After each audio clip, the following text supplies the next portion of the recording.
Kannappa మూవీలోంచి second teaser అయితే వచ్చింది భయ్యా. ఈ టీజర్‌ని చూసి ఈ మూవీ ఎలా ఉండబోతుందో నేనైతే కొద్దిగా గెస్ చేశాను. దాని గురించి ఈ వీడియోలో అయితే మాట్లాడుకుందాం. ఫస్ట్ ఆఫ్ ఆల్ భయ్యా, ఒక ఊరైతే ఉంటుంది. ఆ ఊరికి ఇంకో ఊరికి అస్సలు పడదు. అయితే వీళ్ళ మధ్య గొడవలు ఎప్పుడూ జరుగుతూనే ఉంటాయి.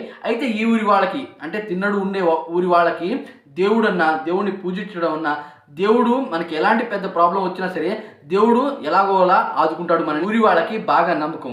అయితే ఈ ఊరిలో ఒకడైన కన్నప్పకి దేవుడు అంటే అస్సలు నమ్మకం ఉండదు. దేవుడిని తిడుతూనే ఉంటాడు. రాయి మనల్ని కాపాడుతుందా, రాయి బలి కోరుతుంది కానీ అని ఈ రకంగా అతను పూర్తిగా నెగిటివ్గా అయితే ఉంటాడు.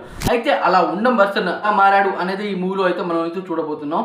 అయితే ఈ రకంగా ఈ ఊరికి గొడవలు అవుతూనే ఉంటాయి. గొడవలో అనమాట చాలా మంది అయితే చచ్చిపోతారు. దాని కారణంగా అసలు శివుడు అనేవాడే లేడు, శివుడిని ఎవరు పూజించకండి. ఆ రకంగా కన్నప్ప ఈ ఊరి వాళ్ళకైతే చెప్తాడు, నేను ఎవరినైనా ఎదిరిస్తా, నేను ఎవరినైనా అంతం చేస్తా అని అయితే కన్నప్ప అయితే చెప్తాడు. ఆ రకంగా ఉన్న పర్సన్ ఒక పెద్ద సిచ్యువేషన్ అయితే క్రియేట్ అవుతుంది. ఆ సిచ్యువేషన్ అనమాట ఒక యుద్ధంలో అయితే ఉంటుంది. తనలోనే తనకు తెలియకుండా శివయ్య అని అయితే అరుస్తాడు. మనకి ఫస్ట్ వచ్చిన టీజర్లో ఆ రకంగా అయితే చూపించారు.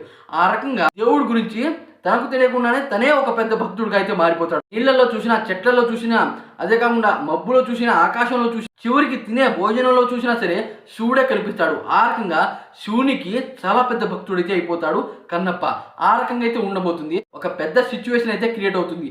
అదే ప్రభాస్ అనే రుద్రారోల్ అయితే ఉంటుందిగా ఆ సిచ్యువేషన్. కన్నప్ప పెద్ద ప్రాబ్లంలో ఉన్నప్పుడు రుద్రారోల్ అయితే వస్తుంది. రుద్రారోల్ వచ్చి ఆ ప్రాబ్లంని ఫేస్ చేస్తుంది. అక్కడ ఆ రకంగా ఆయన రావడం కారణం దేవుడు అనమాట. ఈ రకంగా నన్ను హెల్ప్ చేయడానికి ఈ మనిషిని అయితే పంపించాడు. ఆ రకంగా కన్నప్ప అయితే అనుకుంటాడు.